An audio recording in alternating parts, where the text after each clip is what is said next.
Hello everyone, আজকে যে এই ভিডিওটা তোমাদের সাথে শেয়ার করছি আমার স্টুডেন্টের কাজ। একটি ওয়াটারপ্রুফ মেকআপ ও করেছে, এখন পর্যন্ত কমপ্লিট হয়নি, জাস্ট বেস মেকআপটা করেছে। আমি ওয়াটার টেস্টিং করছিলাম অ্যান্ড স্মাচ করছি। তো তোমরা এখানে দেখতে পাচ্ছ আমি হাতে জলটাকে সোপ করার চেষ্টা করছি। দেখছো কোনো রকম প্রোডাক্ট কিন্তু আমার হাতে উঠে আসছে না। ইভেন আমি ড্রাই টিস্যু দিয়ে একদম ড্র্যাগ করে দেখাচ্ছি তোমাদের, তোমরা দেখতে পাবে কোনো রকম নো কালার, কোনো রকম কালার উঠে আসছে না। তো এতটাই ও অতি স্ট্রং বেস ক্রিয়েট করেছে। তোমরা দেখো জাস্ট বেসটা, একটা কোনো কালার এখানে উঠে আসেনি।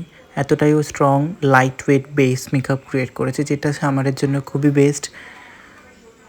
তো তোমরা যারা চাইছো সামার স্পেশাল এই মেকআপ কোর্সটা শেখার জন্য, যেটা আমি কাল পোস্ট করেছি, তো অনেকেই কোয়েরিজ করছো ক্লাস জয়েন করার জন্য, তো তারা ঝটপট আমাকে ফোন করে বা হোয়াটসঅ্যাপ করে নিজেদের সিট বুক করে নাও। খুবই লিমিটেড সিট। যারা অলরেডি মেকআপ আর্টিস্ট আছো তাদের জন্য স্পেশালি এই মেকআপ ক্লাসটা করানোর। এই সামার সিজনের জন্য বিশেষ করে খুবই গরম পড়ছে,